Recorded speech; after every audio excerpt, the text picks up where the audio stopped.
Welcome to the Zorich Podcast. I am Chris Zorich, and you're listening to the Zorich Podcast, Conversations with Leaders and Legends. And I have a true Notre Dame legend today. This is, selfishly, this is my former teammate here, but 1988 national champion, said before, former teammate, but more importantly, an 11-year career in the NFL. That's insane. How are you still walking? That's awesome. Good question. Scott Kowalkowski, buddy. Yes. Zorro, you're too kind, buddy. You're too kind. Too kind. I knew you were my classmate, right? So you give me a big intro. So well, hey, I got to take care of my guy, but more importantly, I think it's amazing. We will obviously get into this, but like your whole freaking family, they're all athletes, kids, wife, granddad. I mean, who? And then mom, if she wasn't an athlete, she actually worked for the Lions for like 30 years, so yes. Or more probably. Yes. So we're going to get into that, but the first thing is, for the folks who might not know, your dad played in the NFL for 12 years. Correct? Yes, sir. For the Lions and Packers. Yep. Well, and the Browns for about 6 weeks. Oh, wow. Okay. Well, hey, man. Story behind that, too. There's a whole story behind that. I can imagine. Well, the first thing I want to talk about is kind of how was it growing up in that environment? I mean, did he push you into football? Did you play other sports? I mean, what was your introduction into sports? So it was amazing.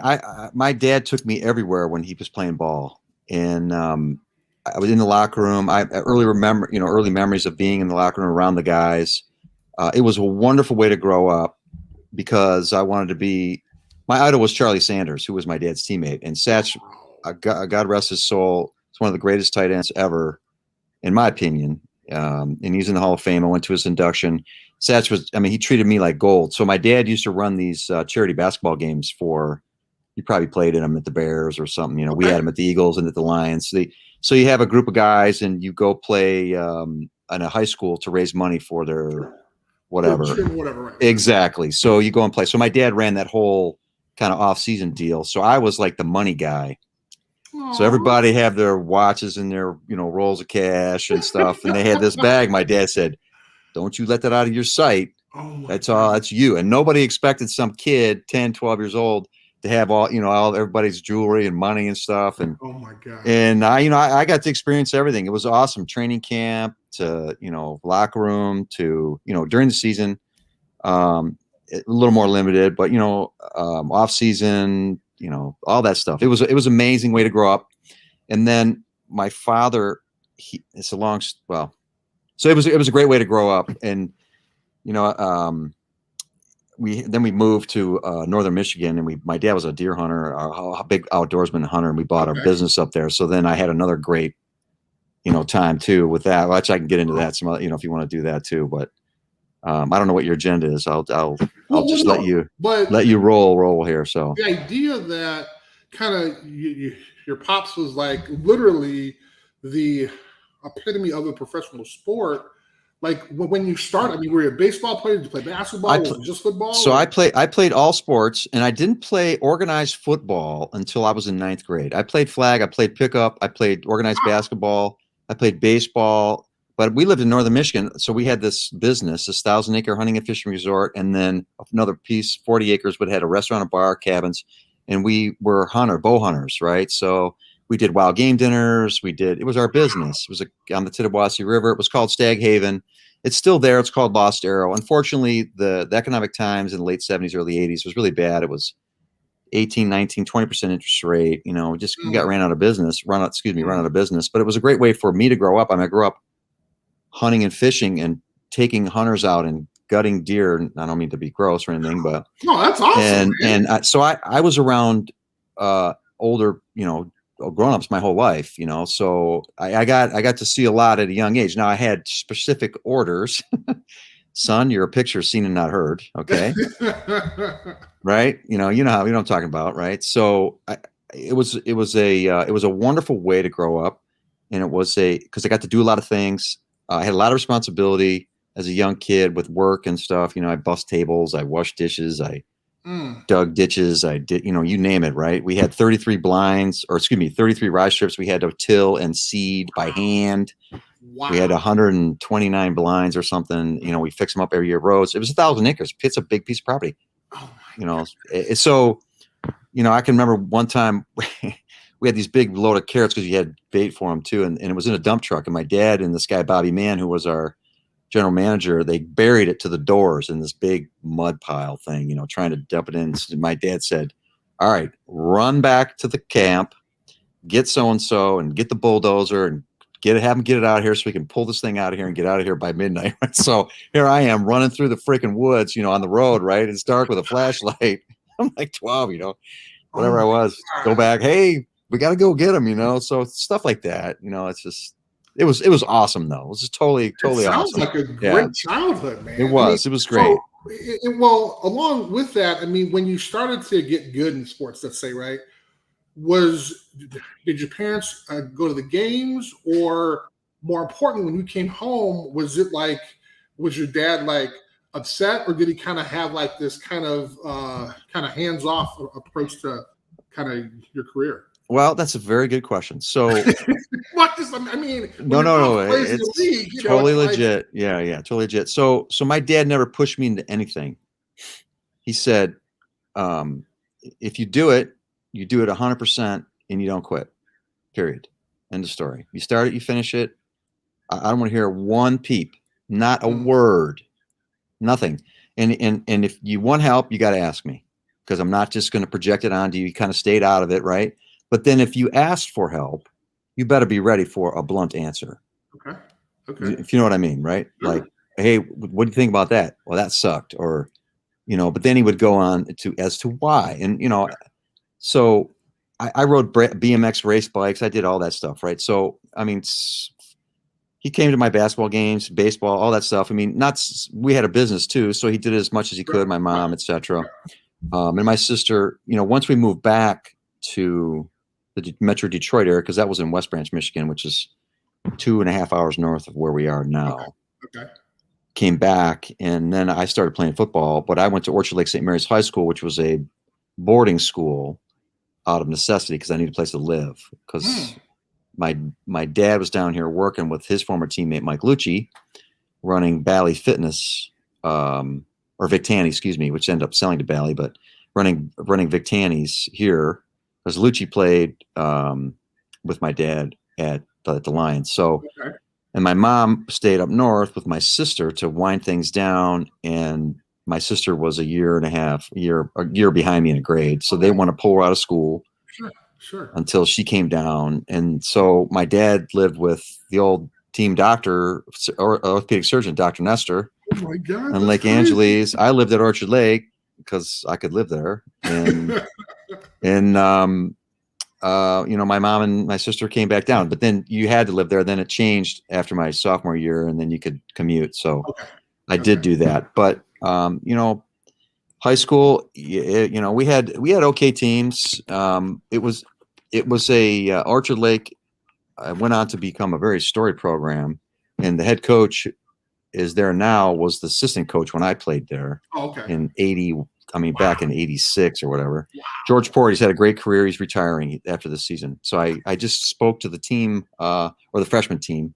And then I talked to George after. So, nice. He's a great guy in any rate. So, well, hold on. So, what words of wisdom are you giving how old are they? What, 13, 14-year-old they're kids? 15. Yeah, 15. Yeah.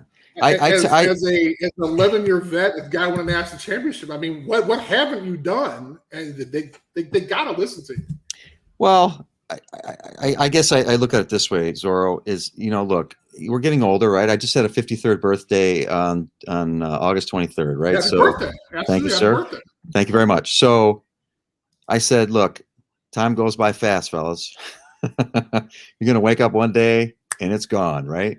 So cherish every day you have. It's going to suck some days. You're going to come out here. It's going to be sweaty. You're going to be like, I want to do this, but you're going to wake up one day and you're going to be 53 or 50, whatever it is. And you're going to be like, man, I wish I would have done this. Don't have any regrets. That's all I told them. Don't have any regrets. And I'm not trying to be nostalgic or anything like that, but I had somebody tell me that, when I was growing up, and That's awesome, and that's great advice, right? Because I mean, too often, and I'm gonna jump around a little bit, but when we won the national championship, I didn't realize what we did until like we left school, right? Because it was kind of expected for it. We were not that we were that good, but we were so good that I thought it was going to happen every year, right? Right. And so I didn't enjoy it when it happened. I flat out did not.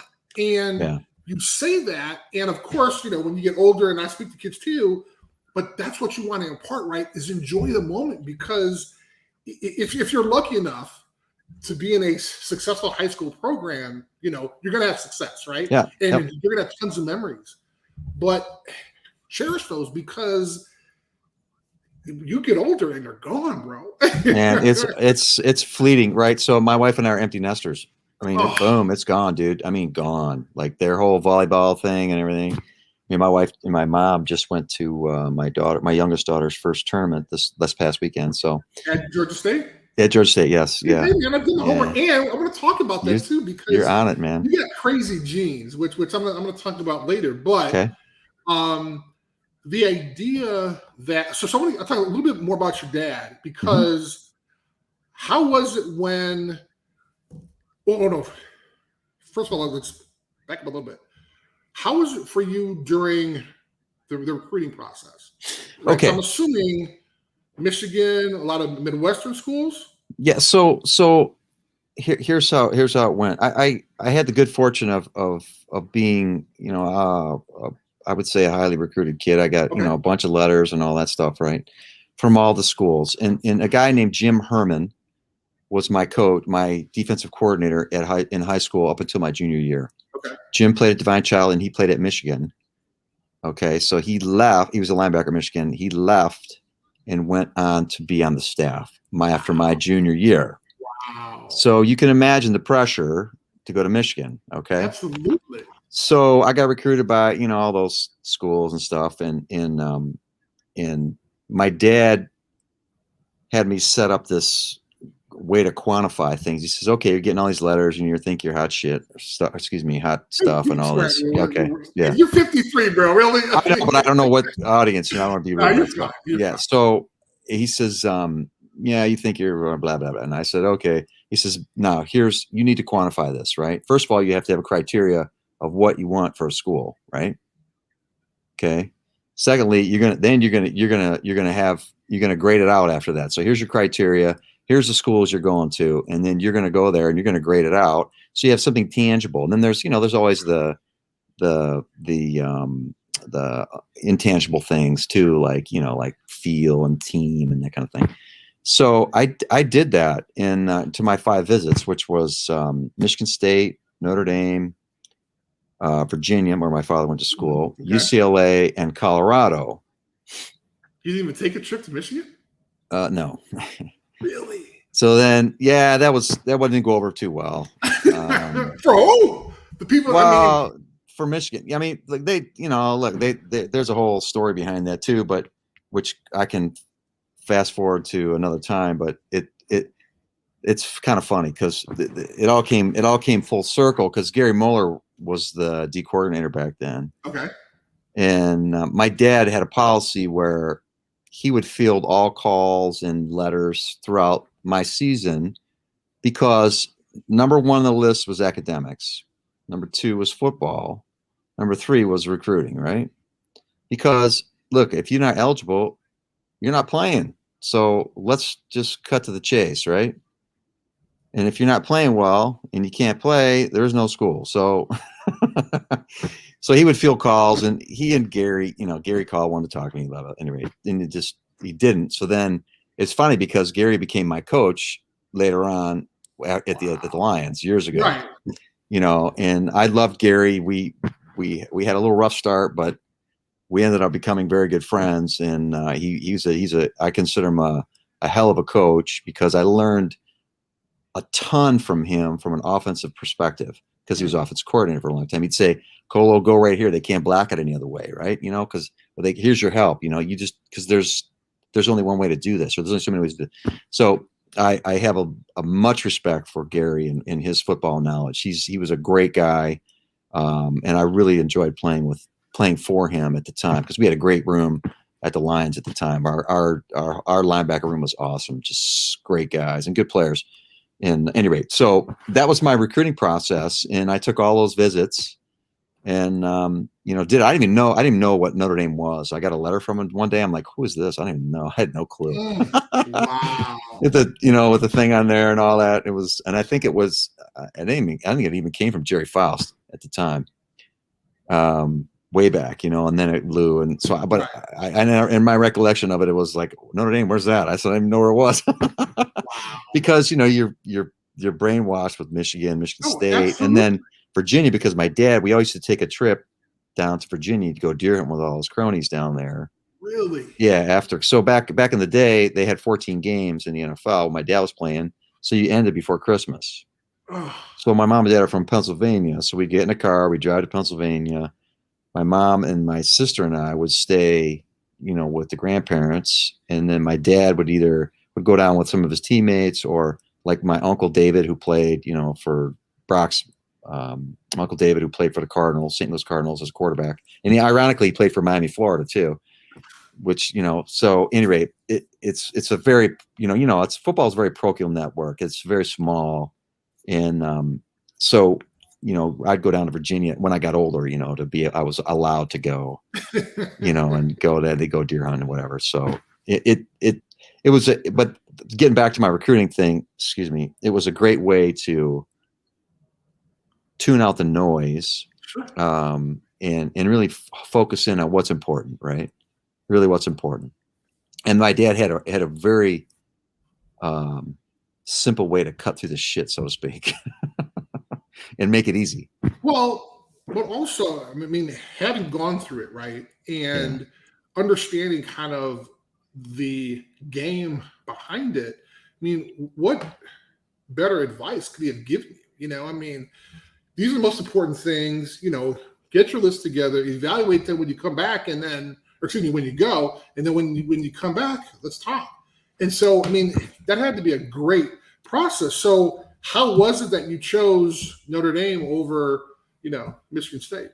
Well, honestly, all those schools that I visited, it was, I was very, very gracious to have the opportunity for one, because, hey, I got recruited by, I got letters and recruited by SC and Stanford. So I had, I'm picking one West Coast team. And ironically, it was weird because Mel Farr and my dad were teammates at the Lions, and Mel played at UCLA, right? So there was the two Farr boys who I used to work out with here because they lived here. And then Mike Lotish, who was another guy from Detroit. They all went out there. So I said, well, let's UCLA, right? In hindsight, I probably, I might have picked a different school, but whatever. It's just that's just how it went. But the guy who recruited me out there, Bill Reese, is a great guy. He's actually with Notre Dame now, and his son is Tommy Reese. And I have a lot of respect for Bill. He's a super guy. He was super cool. But I think that sometimes you lose sight of what's really important. It's like, okay, look, man, school, and then everything else kind of falls in place after that. And there's so much just stuff that just it's not important that you get caught up with, and let's keep our eye on the prize, and really hone in on that. So I was very grateful to have the opportunity to go through that and have have someone who's gone through it as well. And then I'd never forget when I made my decision, because it was getting close to signing time. The signings now are, crazy, right? It's so out of control, right? I don't even know how that morphed, but I think I was in my basement and I was working out, and my dad came down and he says, "Oh, well, what do you think?" And I'm like, "I think I want to go to Notre Dame." And he told me, he says, I'm really happy because that's really where I think you should go. And even over his own alma mater, right. Because there was a feel, when I took my visit, the whole campus, it was like, you didn't know, but you couldn't put your finger on it, like, oh, that was really cool. But I don't know why, but that was awesome. And so I started, researching, because I didn't know anything about Notre Dame. I was like, well, who's that?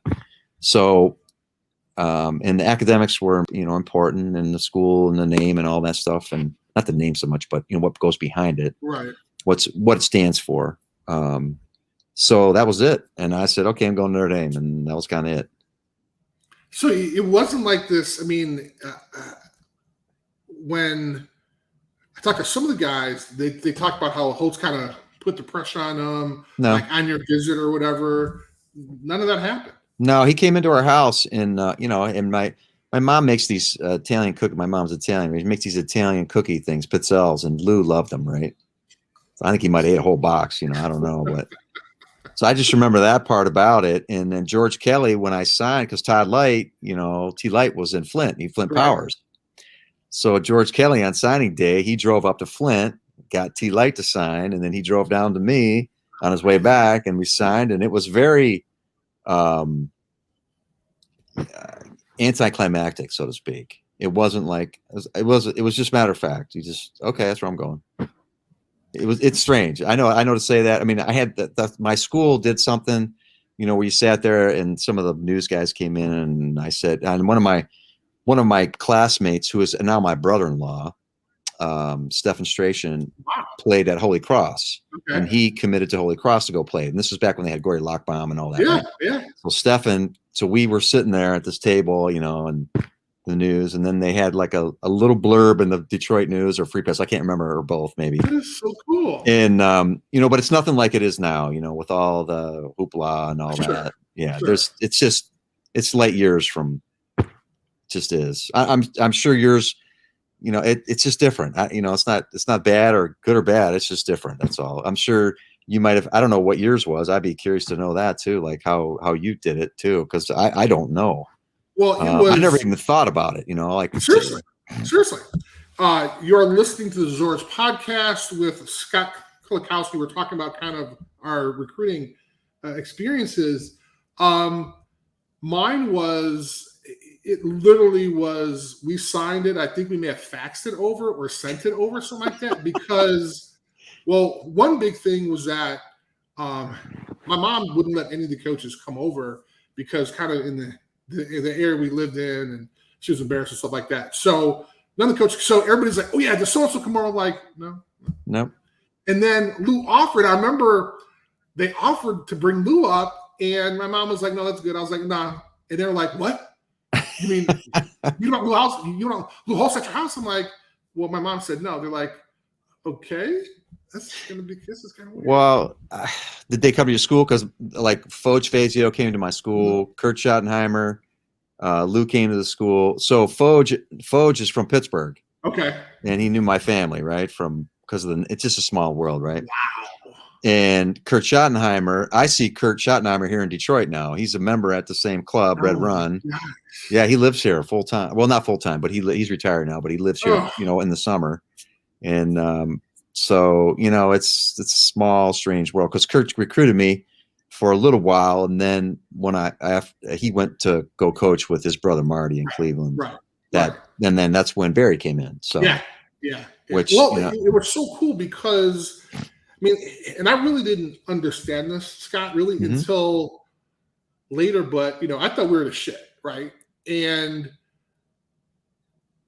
I didn't think that until we started to play. And then I'm thinking like, hey, we got all these old guys on the team. What the hell's going on here? But as I got older, I realized that we couldn't have won anything had we not had those guys like Chuck Lanza, Andy Keck, Frank Stams, Wes Pritch. I mean, all these guys who had suffered through all this shit. Pat Terrell, you name it, Corny Southall, you name it, man. Suffered through all that stuff.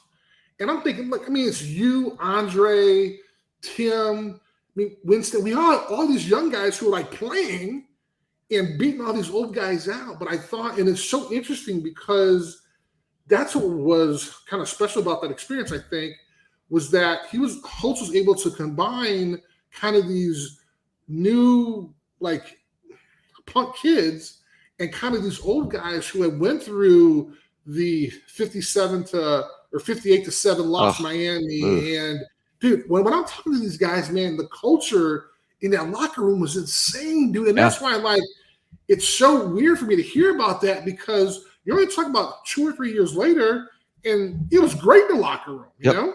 Yep. You know what? Winning is contagious, and winning covers a multitude of sins. I mean, it just does. It's amazing. And I used to hear about that 58-0 ass whooping from Benny Blades when I played for the Lions. Horatio Benny Blades, Beneford Blades, who I love. He's a freaking rock star. Guy's a baller, man. He's a good player. He was a rock star. At any rate, because he used to bust my chops all the time. It's funny, and rightfully so. But I wasn't even on the team, so I said, "Oh, you Notre Dame guys," blah, blah. He'd go on and on and on. Jerome Brown, God rest his soul too. JB was the same way. He'd bust chops, but I mean, he had respect for Notre Dame. But sure. But and you talk about a great player. That guy was amazing. Oh my God! Incredible. I want to talk a little bit about kind of how was it. I mean, you went to prep Catholic school. Was it kind of easy for you to make that transition to Notre Dame? I mean, was it different for you, or? Well, so being around, I mean, our teams were good in high school. We were Class C. We weren't like they are now. They play all the top teams. They weren't Brother Rice, DC, all that. So we didn't play them. So I don't think we were elite. We had really good players. Like we had Marcus Relaford, we had Famel Johnson. Marcus he broke the state touchdown record in Michigan. He's 38 or something. I don't forget what it was. And they had Famel. He went to Illinois. And Famel Johnson. We had Sammy Rogers, who played. I mean, he didn't play with me. He's after me, but I kind of was the beginning of that because we had a guy who was our head coach, Rob Hager, who came from college, and Rob really put it on the map. And he experienced Moeller. He was with Jerry Faust, and then he was at Vanderbilt and a bunch of other places. And then we went on to go coach at JUCO in West LA, which is Keyshawn Johnson played for him. And Rob, I don't know if he's in coaching anymore. I haven't talked to him in ages, but he's the one who's really he really bumped it up. And then George was on that staff. So they've had great teams after. We kind of were the beginning of that. They had success in the past, but on a little smaller scale. They had a guy like Jim Pachork, who played pro baseball for I don't know how long. Mike Agnostic, same thing. So there's all these different dudes, but it's irrelevant. But making the jump, I had a little bit of advantage, obviously, from my father, and then from Jim Herman hearing about Big Ten and that kind of stuff.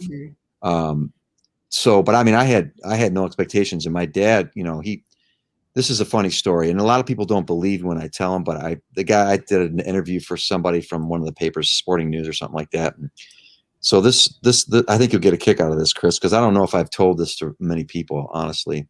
So after I commit to Notre Dame, it's in the spring or whatever, and my dad says, "Okay, I think you're hot shit.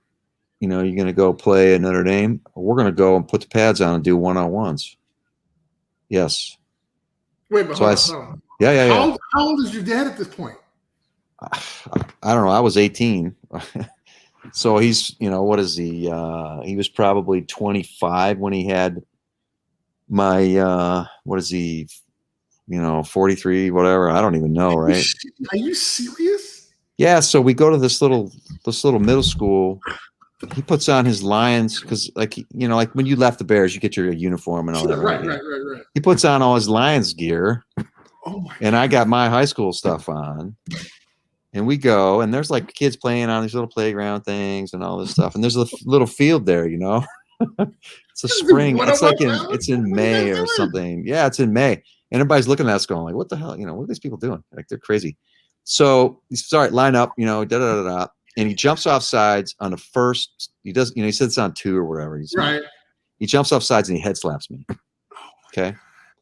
Because he wants to see what I'm going to do and how I react. Am I going to wilt like a flower in the sun, or am I going to get pissed? And what am I going to do? Right. He's testing me. Right. So naturally I get pissy, and then the rest is history. We go on to, an hour of drills and showing me how, like a reach block and this block and that, and and we did it. And it's honest to God's truth. It happened, and it was invaluable for me as a young person to go through that experience and just get your ass whooped, because that's what happened. And I never forget that as long as I live. Never forget. Obviously. My dad passed away a long time ago, but he really set me up, for success in that, because the point was you're going to get your ass whooped, right? There's always somebody better, but what are you going to do about it, right? What are you going to do? Because it's not easy. If it's easy, everybody's going to do it. Go make a difference, man. Do whatever you got to do to get better. And that's really all I tell young kids, it's like, find a way, make a way, man. It's a big deal. It's a big deal. You can be, look, I wasn't the most gifted, and all that, right? I wasn't the biggest, I wasn't the strongest, I wasn't the fastest, but I made it work, and I made plays, and it's you got to find a way, man. And how you got to mentally be in a state of mind, and physically too. I mean, I got to be in great shape. There's no question. Sure, right. But the mental game is so huge to me, as you know, because we did the relaxation stuff, and I got exposed to that in high school, which was kind of cool, on a kind of a smaller scale. But then took what Lou did with us and took it to another level. They had sports psychologists for us here at at the Lions and the pros. So I think that was probably one of the most impactful things that I can say from my professional career, or college and professional career, that made a huge difference in my success, I think. And it's resilient. Amazing. It's just resilience, right? I think. Amazing. I think so. All right. So you have this great experience at Notre Dame. I mean, were there any times you kind of doubted? Absolutely. Please share that with us, because I think that's interesting, because I think a lot of people, they hear, oh, national champion, oh, you guys are great. And it's like, y'all don't understand. I mean, no. There's sometimes it gets tough. I just remember going out as a freshman, and I broke my leg in two places when I was in high school, between my sophomore and junior year, or I can't remember exactly what it was. Broke my leg in two places through the growth plate, and I partially tore my ACL. So I came in to Notre Dame. I played after that, because at that time Dr. Collin, who was a great friend, was our team doctor at the Lions, who I've seen since I was 18 years old. He just retired. He's a great guy and a great surgeon. Said, well, you can have a surgery, or you can just kind of keep your hamstring strong. It's a new thing. This was 1984, I think, 83. Anyway, or no, what's that? I forget the year exactly, but it's mid 80s. So I said, no, I'm not going to do surgery. Let's just keep strong and do that. So I played all those times. So I come into Notre Dame, and I remember, I'll never forget, they want me to wear this brace, and I was kind of freaked out about it, because I'm thinking the coaches are going to just what are they going to think about that? And I had this huge insecurity and complex about it, and then put this brace on. It felt like I was lugging this, thing around, because I had one that I wore in high school as well, but they wanted me to wear this other one. And it was a big deal for me, psychologically, what are they going to think about me? They're going to think I'm a zero, and I never forget, we did drills, and I forget which coach said it to me. I forget which, maybe been Foge or somebody. And we were doing the drills and all that stuff as freshmen in there. And he says, oh, you move around pretty well with that thing on. Yeah, good. He said, so it kind of eased my anxiety, but not to the point where I was like, oh, this is cool, but I was like, oh my God, every day I could just remember walking out there going, man, what do you got to do to get better? Because I really did not have a lot of fundamental stuff for what we were doing at the time. I mean, I played offensive guard and linebacker, a variety of positions throughout my high school career, because I played on the varsity as a freshman. I played a receiver and I played linebacker, right? Receiver, because I was skinny, right? I was like $180 or whatever I was. I don't even know. So my sophomore year, I played running back. I was like a fullback kind of guy, and then my junior year, I played tight end, and then my senior year, I played guard and linebacker. But I always played linebacker to a certain extent.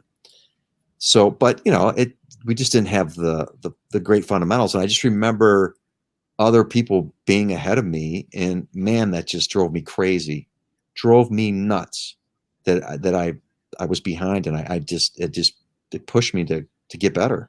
And it's never a Rembrandt, right?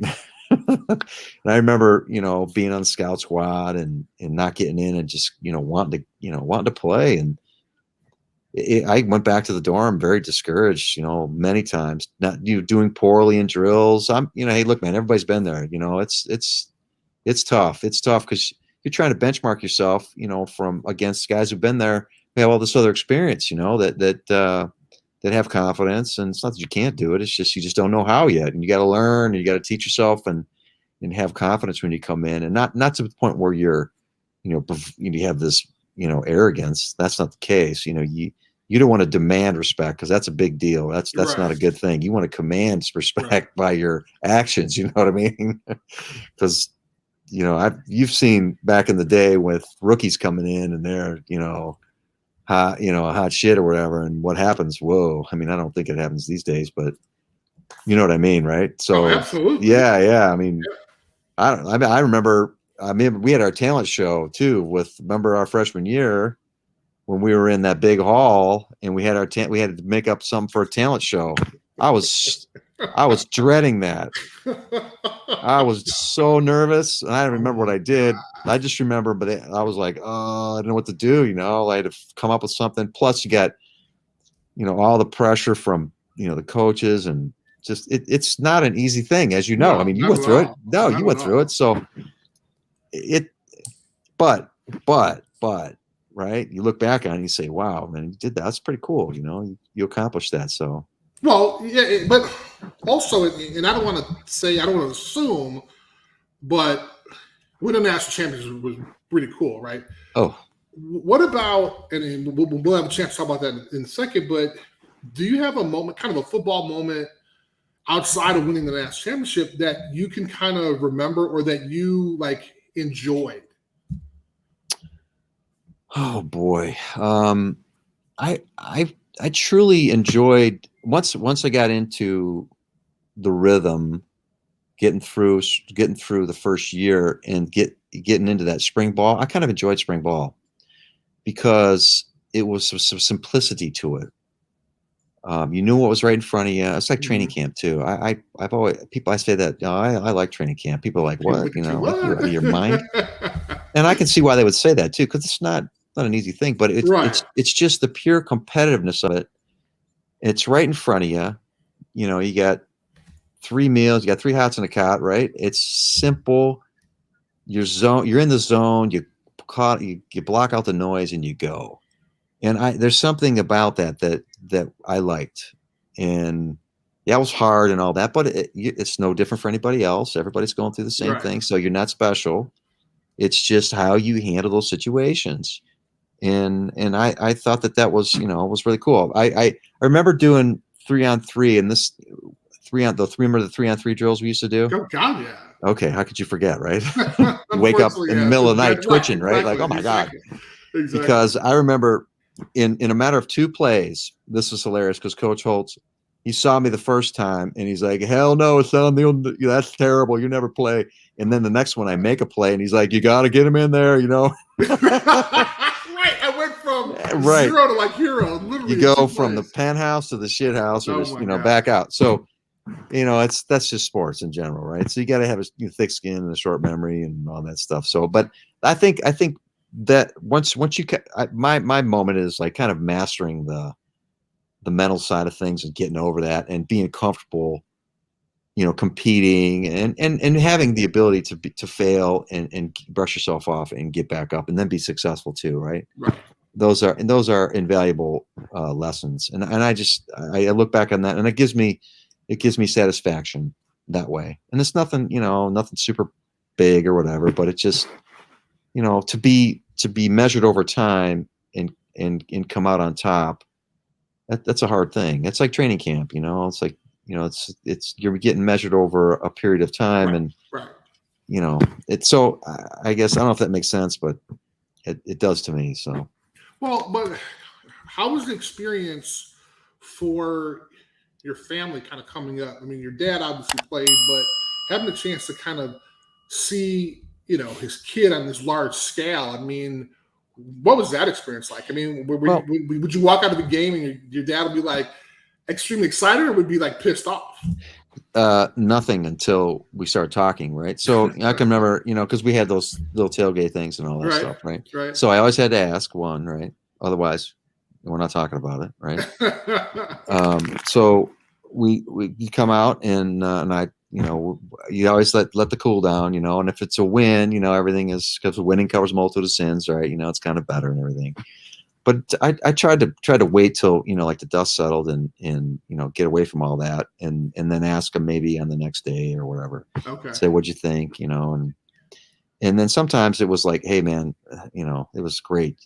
There's nothing to say, right? That's enjoy the moment and just get ready for the next one. Or there's other times when, it's like, oh man, we might have won too. And you might have still, how it is, right? You win and you choose this, like, because I can remember having bad plays and waking up in the middle of the night and saying, I want to go watch that film right now and try and exercise the demons, right? Oh my God. Yeah, because that drove me crazy. I mean, crazy.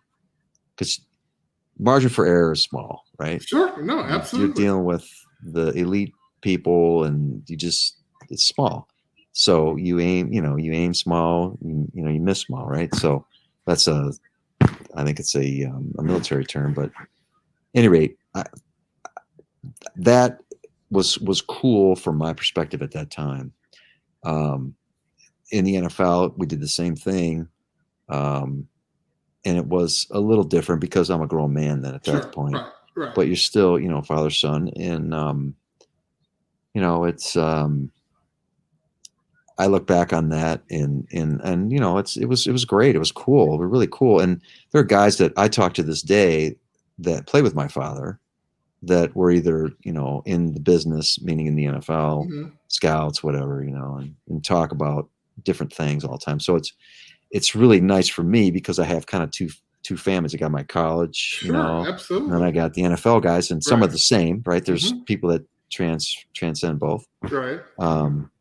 So it's super cool that way. And it was really great for me because then my uncle played too, right? David O'Leary, my Uncle David, my mom's brother, he played for the Cardinals and ironically he played for Miami, Florida, back before they were even good.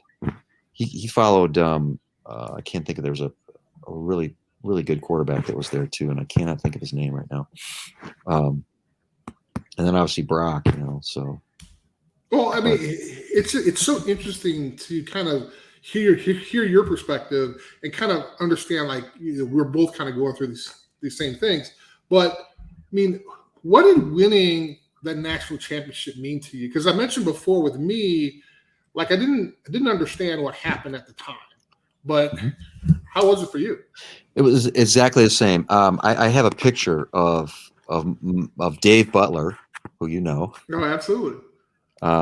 He's hugging me, but I'm on his shoulders or something. I don't know what it is after the game at Fiesta Bowl, right? So I look back and then I go, oh my God, you have no idea what you just did, right? See, because now I look back on it. At the time, I'm exactly like you, Zorro. I didn't know. I mean, won the national championship. It was great. It was another game, we won, but you don't understand the impact until later on. And I have people, and I'm sure you have the same thing, much as like everybody else does, from guys who were on that team, hey, what was it like? And what was, let me see this. And I don't wear my ring, but, they always ask that stuff. If they even know, right? I don't ever tell anybody, but it's more meaningful today to me than it was back then because I was stupid and didn't know how cool it was at the time. It was another great victory.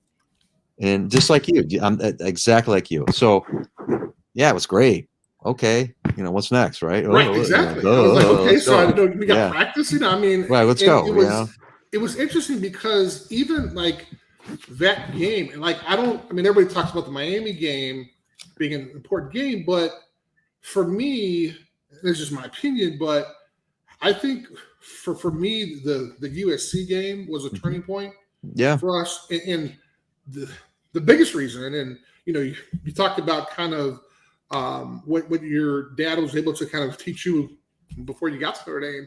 But for me, it was such an amazing learning experience when two of our starters got sent home, and I was able to witness like this incredible meeting with an understanding of like what team meant and what leadership meant. And so when we go on to play West Virginia, it was kind of like, we had already like played like the toughest of the tough we thought, even though Major Harris was, I didn't realize how good he had, like 5,000 passing. I mean, he was amazing. He's like the first quarterback to like do like 5,000 passing, and I think 2,000 rushing around, or something crazy like that.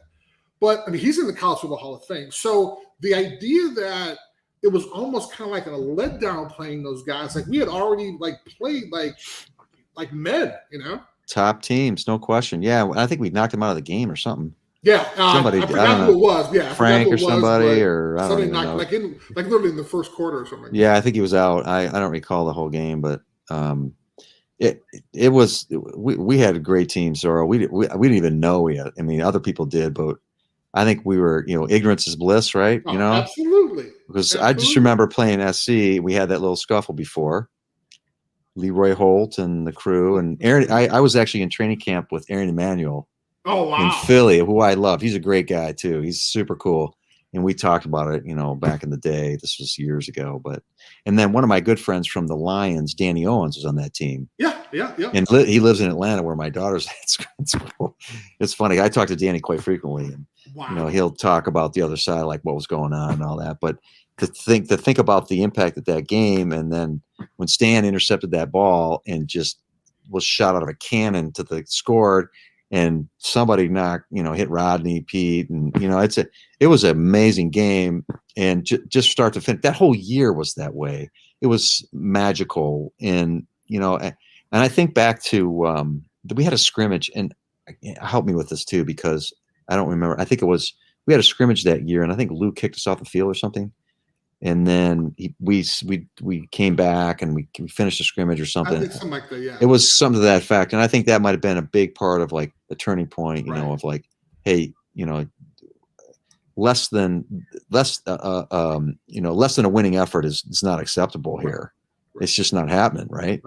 And I think that kind of set the tone for years to come, and the rest is history. So it was an amazing time. I think back to some of the most fun I've ever had with my teammates. You got, I mean, it doesn't matter what class, everybody was tight. The coaches, my parents, everybody's parent, your parents, the whole deal.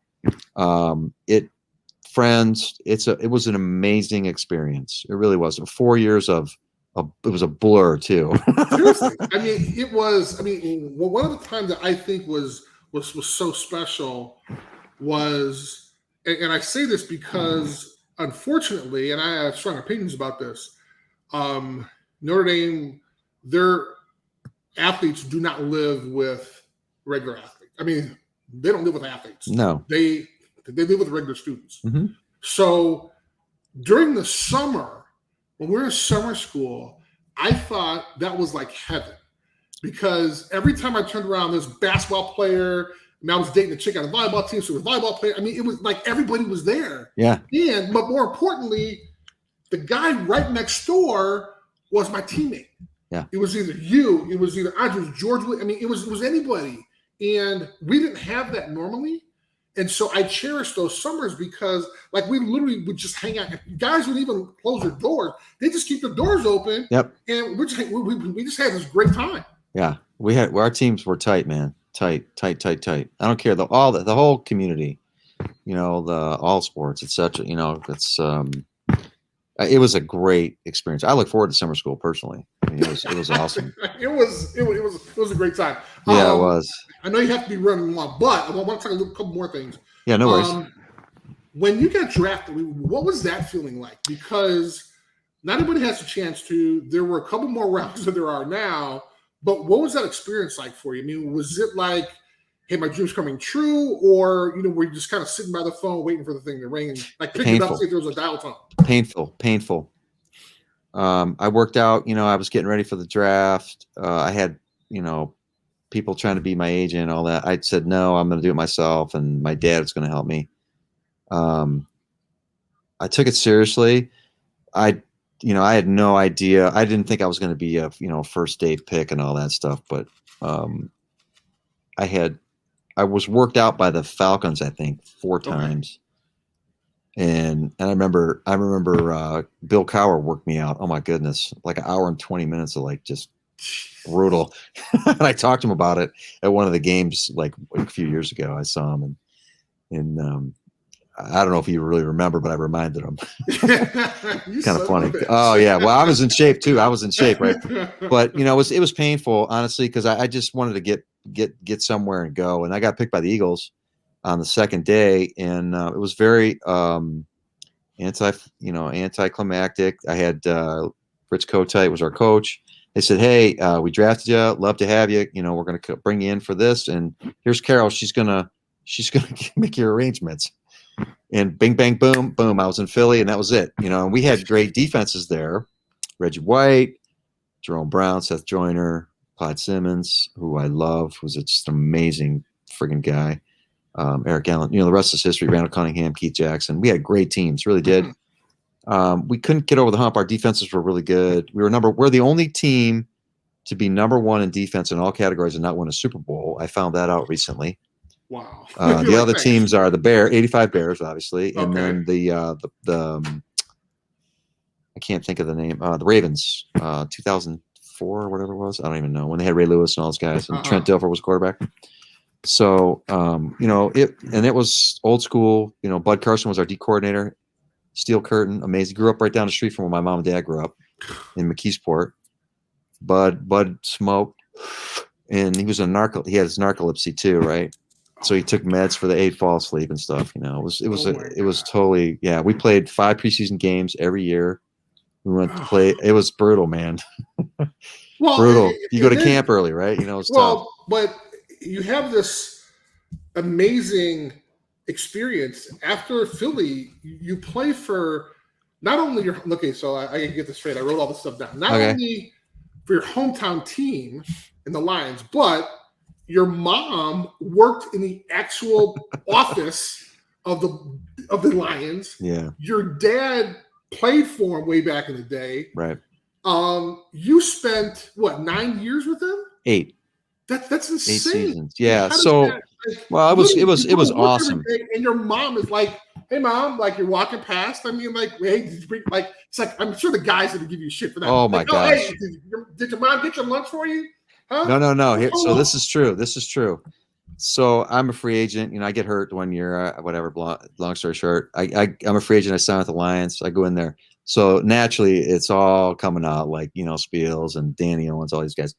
And they're like, "Oh, you're going upstairs?" Because my mom was the accounting manager. She's like, "Oh, you're going to go get your allowance from your mom, and all this stuff." But, it worked out really well because, for me, I wouldn't have really wanted to be drafted by them. I wouldn't want to do that. I want to go prove myself first. And then, you know what I mean? Sure. So, but Ron Hughes and Kevin Colbert were there running the show.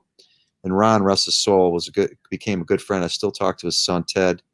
And his wife lives here. And then Kevin went on. Obviously, he's at the Steelers, and has had a great career there. And Ron was there too. So it's a great organization. The Fords are awesome. I see them around, and that now Spiels is back with us with the organization. So he's in the front office, and but it's just amazing. Awesome. It's like the Fords and the Kowalkowski. I mean, like it's like hand in hand. And so yeah, there was one of us with the Fords, or the Lions, I should say, for 50 years. I mean, that's insane. 66 when my mom retired. Yeah, that has to be. I mean, the only family in all of football. I mean, come on. I mean, even outside of like a dad and a son playing for the same team. I mean, how does that happen? I have no clue. You know what? It's just chance. And I will tell you this, Zorro. I am so grateful for what we got to experience. There's nothing like playing your hometown, as you know. It's nothing. There's nothing like it. Because you did it, sure. And it's an amazing thing. I'm so grateful for the people that were there that that she treated me really well, and obviously I earned it. I felt I did.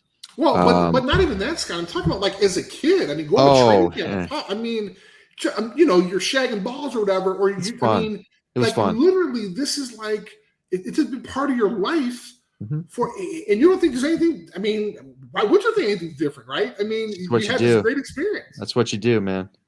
It's just what you do. I like I said, I'm so fortunate to have it. I talk to my wife about it all the time, and now we're empty nesters and we play pickleball. And my wife, I got to brag on her for a minute. She's a stud. I was going to ask you. She's a stud. She plays on the senior. Well, hold on. She played tennis at Western Kentucky? Western Michigan. Western Michigan? Yeah. And then, I mean, like literally. And your daughter, I mean, come on. Yeah. Brag on them too. Come on. Well, yeah. I mean, I'm telling you, we're very fortunate, man. Very fortunate to have the opportunities that we've had. No, really. I mean it. I mean it. Now we worked really hard for it too, as you did too. And I'm not trying to say I'm not like anybody else. We are the same. But we are very fortunate to have had so much success in that, in those different endeavors. And, like my wife, for example, I mean, she plays pickleball now and she plays on the senior pro tour, man. I mean, I can't beat her. I play too. I play all the time too, but I mean, she's wicked. She's so good. And the people that we've met through that, it's cool. And you talk about like, sometimes I film my match, and stuff. And like, you want to talk about throwing up. Oh my God, you make a mistake and you're just like, no. Then you film it and you watch it back and I'm like, no, oh my God, it's crazy. So some things don't change, but the thing is though, I mean, how do you, and I want to talk a little bit about this before we have to go, but the conversation that your dad had with you about going to school, was this a conversation you had with your kid, or what was that conversation like? Because, you and, oh my God, Mom, y'all have faced all of this before, and now you got kids that had a chance to experience this through volleyball as well. I mean, what was that like? So it was a little surreal for me, and me personally, I tried to stay kind of out of it. I mean, not out of. I didn't want to project myself on it, right? So it's their decision, right? But we're going to set it up kind of in a similar way where it's going to be their choice, but we're going to be an educated choice, right? Right. So that we had that conversation, and kids are different. So my oldest is a lot different than my youngest, and for a variety of reasons, right? Whatever. That's just how they are. So Emma, she went to Western Kentucky. Incredible program. They just beat Notre Dame. They just swept Notre Dame at Notre Dame's home tournament. They're number 15 or 16 in the nation.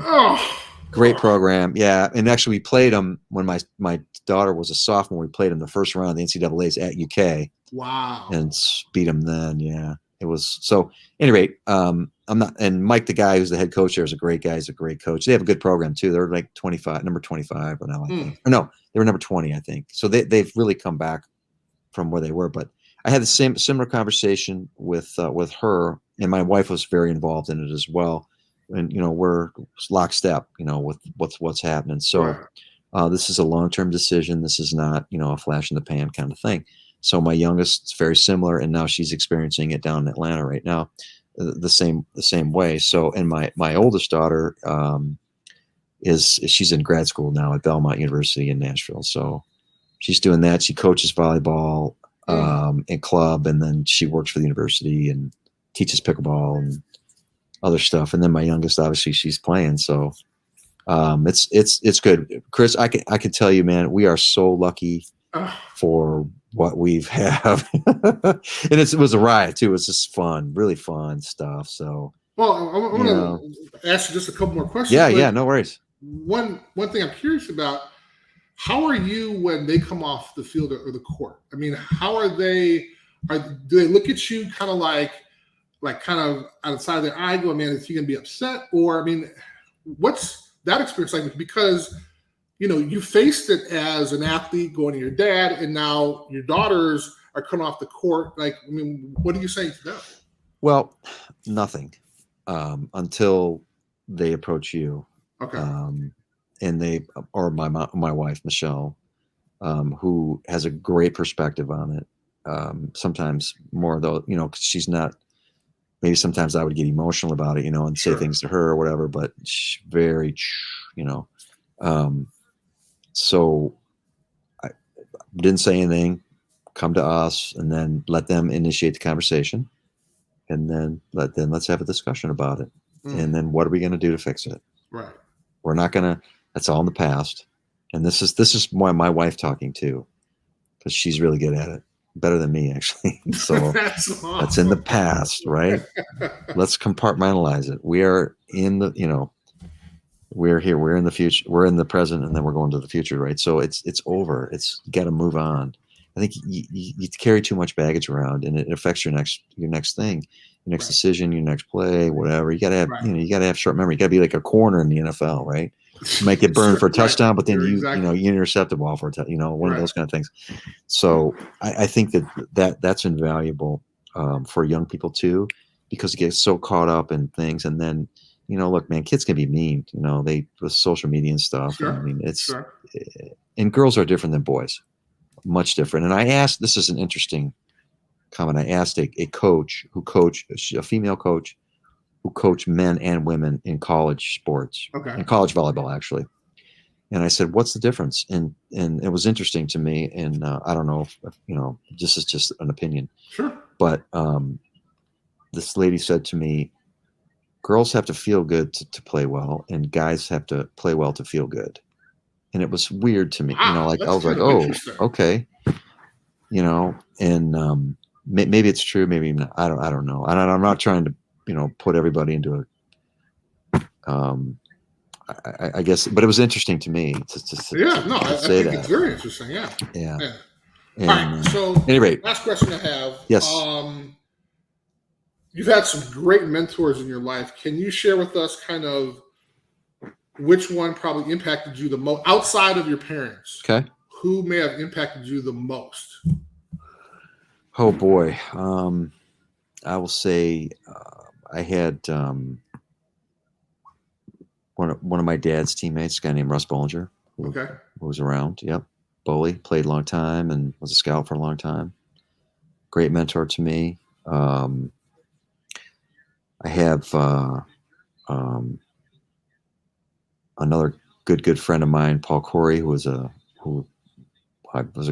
really good friend of mine, who played years before me. I've had other people that I've been fortunate to be around that have helped me as well. Some of my dad's friends that were not even players, just guys that were business people, etc. And I've had the good fortune of being and experiencing, adult things at a young age that I got to see it too, and like, this is what you don't want to do. This is what you want to do, that kind of thing. So, and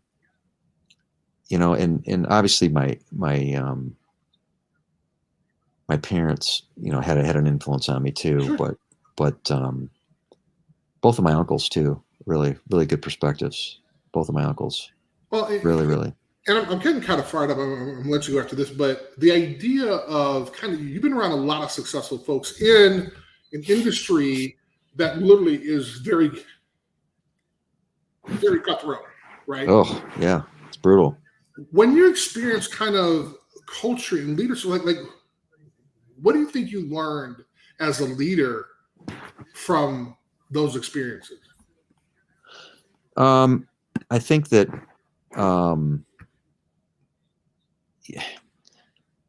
you need to get perspective on things. And how do you do that? It's never as good, it's never as bad. You don't get too high with the highs, you don't get too low with the lows. Sure. And it's never as good, it's never as bad, right? So you go back, you watch a film, and you go, oh, well, that wasn't terrible, or oh, that was terrible. You know what I mean? Yeah. And I say that to say that sports are maybe, a little smidge of like kind of life, like in how things ebb and flow, right? It's just a longer span of time. You think about a season, right? You practice, you get graded, you go through training camp, there's a finality to it, right? You either make it or you don't. Right. Then you go through a season. Each game, you get pluses and minuses. You either have a good game or you have a bad game. You have a season. If you have enough good games, you have a good season, right? And then it's just kind of extending that out over time, right? So it's stopping to smell the roses when it's appropriate, right? Knowing when to put the foot to the gas, Sure. which is another thing, another big one, right? Because hey, well, I got to get my rear in gear. I'm not. What is going on, right? And it's self scout and self assessment too, in my opinion. Mm-hmm. In my opinion, because it. Sometimes you gotta look at yourself and say, what am I doing? I'm doing this wrong. Like what maybe my perspective is totally screwed, Right. or what am I thinking? Like, and there could be a variety of reasons why, or, you just don't know. And people, people change, and it's, as you get wisdom, as you get older, right. And so I try and take it one day at a time and just enjoy it, man. Enjoy the ride, because it's only one ride, brother. It's only one ride. Very true. Very true. Scott, this has been great, man. I feel like we can go on and on forever. Yeah, I do appreciate it, man. Are you kidding me? Absolutely. I'd like to thank everyone watching and listening to this episode of the Zorich Podcast, Conversations with Leaders and Legends. This podcast, along with our other podcasts, you can check out on my YouTube page at youtube.com/ChrisZorich50. Or check out Apple, Spotify, or wherever you get your podcasts. If you haven't already, please subscribe to my YouTube channel and hit the bell to be notified when we have new content. Also, check out the list below we have for books by individuals that have been on the show, like Coach Holtz, Joe Montana, and Jerome Bettis. Scott, dude, this has been awesome, bro. Thank you very much. I appreciate it. I'm gonna see if you can come back, in a couple of weeks, because I want to hear these stories, man. We didn't have a chance to talk about your illustrious 11th NFL career, man. I'd love to. Awesome. Well, yeah, we played against each other, so we chewed some dirt a couple times, but unfortunately we sucked. So I know y'all had a chance to win some games. Hey, I forgot all about them, so I don't remember about the wins and losses too much. Unless after 11 years, they all kind of combined together. Right, but I do appreciate you having me on, Chris. Thank you so much, buddy. It's great to see you too. It's been great. Thank you, man. Go Irish. Go Irish, baby.